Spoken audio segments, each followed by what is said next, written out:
একটু চায় যে মানুষ কিন্তু এটা চায় না যে এমপি সাহেব ঘরে ঘরে আইন না চাউল দিয়ে যাইবো ডাল দিয়ে যাবো এটা চায় কোনদিন জ্বালাইছে এমপি সাহেব জ্বালায় না। আর সরকারের পক্ষ থেকে যেটা বাজেট হয় সেটা এমপি হইয়া উপজেলা হইয়া চেয়ারম্যান হইয়া মেম্বার পর্যন্ত এটা পৌঁছে তারপর আপনারা যতটুকু এলাকার সুবিধা বঞ্চিত মানুষগুলো আছে তারা এটা পাইয়া থাকে। সবাই কি পায়? সবাই কি চায়? সবাই যেটা চায় আমি এটা চাই। সবাই চায় আমরা একটু নিরাপদে বাস করতাম।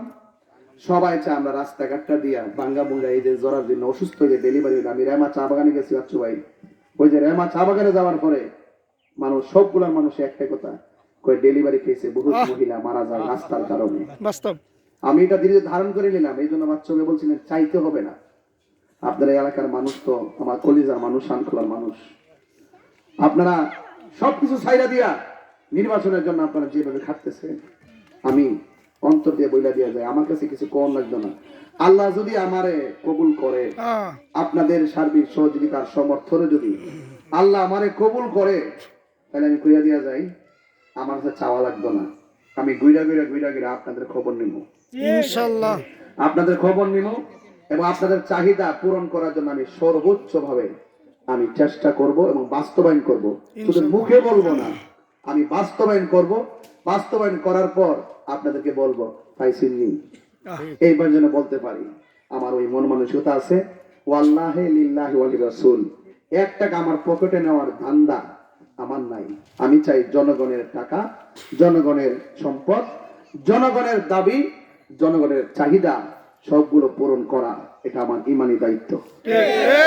পাশাপাশি আমার যে ভোট দিব সেও আমার, যে ভোট দিত না সেও আমার। আমি চাই যে আমার সমর্থনকারী দরজা খুলে ঘুমাইতো, যে আমার সমর্থন করে না তারাও দরজা খুলে ঘুমাইতো, আর আমি আপনাদের পাহারাদার থাকতাম। এটাই হলো আমার রাজনীতি। আমার রাজনীতি প্রতিহিংসার রাজনীতি না, আমার রাজনীতি ভালোবাসার রাজনীতি। আমার ভালোবাসা ইনসাফের রাজনীতি। দল মত ধর্ম বর্ণ নির্বিশেষে যারা আছে এই দেশে, অন্যান্য ধর্মের মানুষও যারা আছে, প্রত্যেকটা মানুষের অধিকার সুষম বন্টন নীতির আলোকে সমান সমান পাবে প্রাপ্য হিসাবে গ্রহণ করে যদি তারা আমার জন্য একটু দোয়া করে, এটাই যথেষ্ট। আমি যেন চলে গেল যেন আপনারা বলেন বনবাড়ি থেকে একটা লোক আইসলো, কত মানুষ দোকান পারে কত গালাগালি করলো, কত তিরস্কার করলো, এই লোকটা আসার পরে আমরা যে তারা বানাইছি এমন কাজ কইরা গেছে, আমি যেন চলে যাওয়ার পরে যেন আপনারা আমার জন্য দোয়া করেন। বলেন যে আমি এমন কাজ যেন করতে পারি যে আমি চলে গেলে আপনারা আমার জন্য দোয়া করবেন। আমি আপনার দোয়া চাই, ভালোবাসা চাই। আর মা বোনদেরকে বলবো, মা আপনারা আমার ওয়াজ শুননা শুননা চোখের পানি ফেলায়া কান্নাকাটি করেন। আর যে এই শানকলার মাহফিল আমাদের এই বশির আনসার ভাই সহ এই যে শানকলার মাহফিল এক যুগ প্রায়, এরপর আমার এই নির্বাচন কেন্দ্রিক আপনারা মাহফিলটাকে আপাতত স্থগিত রেখে আপনারা নির্বাচনে কাজ করছেন এবং এই মাহফিল ইনশাআল্লাহ আমরা করব। এরপরও আপনার যে উদারতা আন্তরিকতা আমি সব জানি, সব বুঝি। আমার মা বোনদেরকে বলবো, মা মোমবাতির প্রতীকে আপনারা ভোট দিবেন নির্বিঘ্নে, সকাল সকাল যাবেন। আপনাদের নিরাপত্তা, আপনাদের সম্মান, আপনাদের ইজ্জত, আপনাদের প্রাপ্য, আপনাদের পারিবারিক যে কোনো সমস্যা সমাধান করবে আপনাকে, বিশেষ করে আমি যদি আল্লাহ কবুল করে ছায়ার মতো থেকে আপনাদের পাশে, আপনাদের সাংসারিক, আপনাদের পারিবারিক, আপনাদের সামাজিক মূল্যবোধ প্রতিষ্ঠিত রাখার জন্য সর্বোচ্চ চেষ্টা করবো ইনশাআল্লাহ। ব্যবসায়ীদেরকে বলবো, শানকোলা অনেক ব্যবসায়ী আছে, আমরা দেখি নির্বাচনে একজন কেউ পাশ করে আসার পরে এক শ্রেণী কিছু লোকজন আছে নেতা, তারা যায় চান্দা দাবি করে আসেনি। আমি প্রত্যেক বাজারে কইছি ধর্মী মূল্যবোধের আলোকে আমি যদি আইতাম পারি ব্যবসায়ীরা কোনোদিন চান্দা দেওয়া লাগতো না। এটা ইনশাআল্লাহ আমরা করবো। আর চা শ্রমিকদের সিন্ডি স্ট্যান্ডের মধ্যে তাদের উপর অনেক অবিচার করা হয়, অনেক সিন্ডিকেট করা হয়, এই সিন্ডিকেট ভেঙে দিতে হবে। কারণ এরা অনেক কষ্ট করে, কথা কন না কেন, অনেক কষ্ট করে কিনা।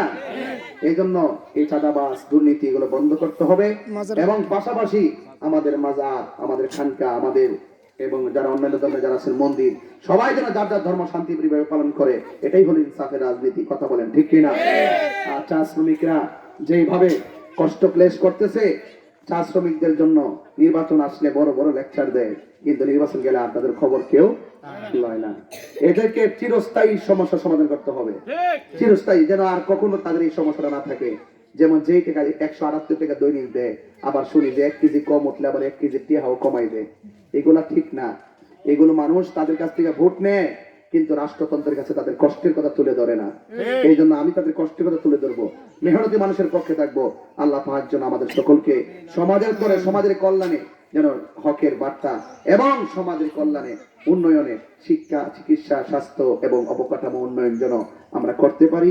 দুর্নীতি, রাহাজানি, খুন, গুম, সন্ত্রাসী, চাঁদাবাজি এগুলো বন্ধ করে একটি সম্প্রীতির সোনারঘাট এবং সম্প্রীতির মাধবপুর গঠন করে একটি মডেল, একটি সম্প্রীতির মডেল যেন আমরা বানাতে পারি।